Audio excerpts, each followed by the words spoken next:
मनाप्रमाणे आयुष्य जगण्यासाठी प्रत्येक महिलांनी स्वावलंबी होणे गरजेचे आहे. महिलांना उडण्यासाठी पंख आहे, संपूर्ण आकाश आहे. आकाश कोणाचेही नाही, त्यामुळे परवानगी कशाला? त्यामुळे महिलांनी आपल्या मनाप्रमाणे जगण्यासाठी स्वतःला सक्षम करावे, असे प्रतिपादन आई तुळजाभवानी फेम अभिनेत्री गौरी अशोक थोरात यांनी केले. येथील मराठी पत्रकार परिषद खामगाव तालुका व शहराच्या वतीने 8 मार्च रोजी पत्रकार भवन येथे जागतिक महिला दिनानिमित्त पत्रकारांच्या आई आणि सुविद्य पत्नींचा सन्मान सोहळ्याचे आयोजन करण्यात आले होते. त्यामुळे ते बोलत होते. दादा एवढे सगळे बसलेले असताना कदाचित हा जो मान मला मिळाला याला मी योग्य सन्मान देऊ शकेल की नाही हे सांगता येणार नाही, पण थोडासा प्रयत्न करेन.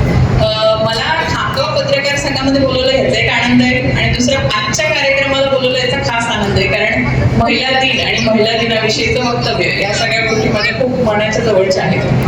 म्हणजे आज आपण फेमिनिझम बद्दल बोलतो. खरं फेमिनिझम काय आपण आपल्या आजूबाजूला बघतो.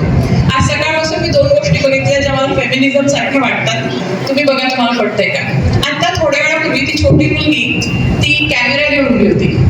तिला तो कॅमेरा घ्यायचा होता आणि तिला स्टेजवरच्या लोकांचे फोटो काढायचे. यावेळी मंचावर प्रमुख निमंत्रित म्हणून सुप्रसिद्ध टीव्ही चॅनल कलर्स वरील आई तुळजाभवानी सिरियल फेम अभिनेत्री गौरी अशोक थोरात, निवासी नायब तहसीलदार सोनाली भाजी भाकरे, मराठी पत्रकार परिषद महिला सेल जिल्हाध्यक्षा मृणाली सावडे, गोदावरी ढोण सेवानिवृत्त कर्मचारी कमलबाई गवडी, महिला पत्रकार मोनाली वानखडे आदींची उपस्थिती होती. यावेळी निवासी नायब तहसीलदार सोनाली भाजी भाकरे यांनीही महिला आणि युवतींनी आपल्या करिअर घडविण्यासाठी पुढे येणे गरजेचे आहे, असे त्यांनी उपस्थित महिलांना मार्गदर्शन केले.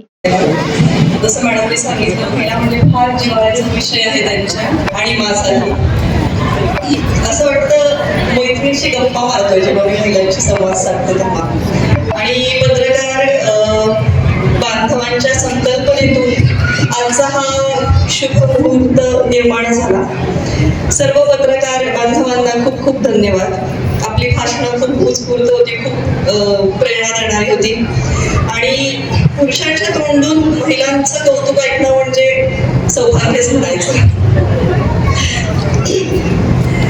जागतिक महिला दिन म्हटलं की फेमिनिझम हा विषय म्हणजे हे नातं फेमिनिझम विषयाचं आणि महिला दिनाचं हे खूप मुरलेलं असं नातं आहे. समाज कितीही पुढे गेला, कितीही मॉडर्न झाला,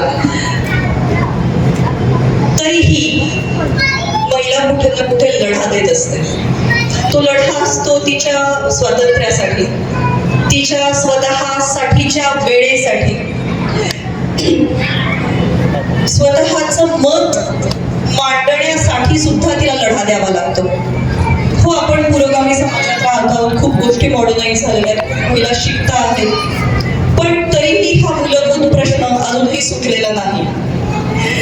मला असं विचारावंसं वाटतं की पंख तिचे, आकाश कुणाचंच नाही, तरी तिला भरारी घेण्याची परमिशन का घ्यावी लागते?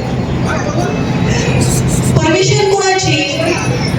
परमिशन म्हणल्यावर आपल्या समोर डोळ्यासमोर येतो की पुरुष माणूस, पुरुषांची परमिशन. लगेच आपल्या डोळ्यासमोर खडूस सासरा येतो, कुचकट नवरा येतो, धीर येतो, थोरला धाकटा, आपलं मुलबाळ येतं, कधी कधी तेही आडवं येतं. आई तू जायचं नाही, आई तू हे करायचं नाही, म्हणून तू मला वेळ देत नाही, त्या गोष्टी येतात. पण मला विचारावंसं वाटतं महिलांनाच की खरंच का परमिशन आपल्याला फक्त पुरुषांचीच घ्यावी लागते? खरंच का? म्हणजे आपल्याला स्वतंत्र व्हायचंय, फ्री व्हायचंय, स्वावलंबी व्हायचंय, मला मनसोक्त उडायचंय, जगायचंय, पाहिजे ते करायचंय. यावेळी मृणाल सावडे, मोनाली वानखडे यांचीही भाषणे झाली. यावेळी उपस्थित पत्रकारांच्या आई आणि पत्नींचा मान्यवरांच्या हस्ते सन्मान चिन्ह, पैठणी साडी आणि पुष्पगुच्छ देऊन सन्मान करण्यात आला. राज्यात पहिल्यांदाच पत्रकारांच्या परिवारातील आई आणि पत्नींचा सत्काराचा कार्यक्रम या ठिकाणी पार पडल्याचे मान्यवरांनी सांगितले. कार्यक्रमाचे संचालन वर्षा प्रशांत खंडारकर यांनी केले, तर आभार मोनाली वानखडे यांनी मानले.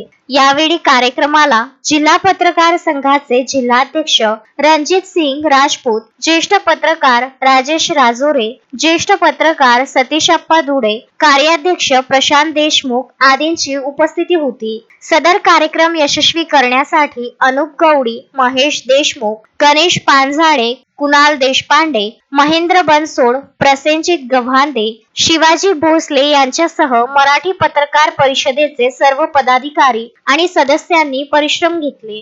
वर्ष पूर्ण केली आहे, पण संपूर्ण आयुष्यभर ज्यांनी पत्रकारिता केली असे जे पत्रयोगी आहेत, ज्यांना आपण पत्रयोगी जीवन गौरव पुरस्कार हा बुलढाण्यामध्ये दिला, आणि केवळ पत्रकारच नव्हे तर ज्यांनी आम्हाला म्हणजे आमच्या पत्रकारांना तुमच्यापर्यंत या घराघरापर्यंत वृत्तपत्राच्या माध्यमातून पोहोचवलं असे वृत्तपत्र विक्रेते, त्यांना सुद्धा आपण हा पुरस्कार पत्रयोगी जीवन गौरव पुरस्कार दिला. एक केंद्रीय मंत्री, एक राज्याचे मंत्री, आकाशदादा फोनकर त्या ठिकाणी होते, प्रतापराव जाधव साहेब होते, 5 आमदार होते, 4 अधिकारी मोठे मोठे होते, आणि इतका सुंदर कार्यक्रम आम्ही बुलढाण्याच्या गर्देवालमध्ये घेतला. आणि एक तिसरा ऐतिहासिक कार्यक्रम, ज्या कार्यक्रमामध्ये तुम्ही आणि आपण सगळेजण या ठिकाणी उपस्थित आहात. मला आनंद वाटतो, या सगळ्या टीमचं कौतुक करावं असं वाटतं की त्यांनी खामगाव शहरातील पत्रकारांच्या सन्माननीय मातांचा आणि सुविद्य पत्नींचा सन्मान सोहळा घेतलाय. हा कार्यक्रम मला असं वाटतं की महाराष्ट्रामध्येच काय देशामध्ये अजूनपर्यंत कुठे झाला नसेल, तो आज या ठिकाणी खामगावमध्ये. मोहम्मद फारूक, विदर्भ न्यूज, खामगाव.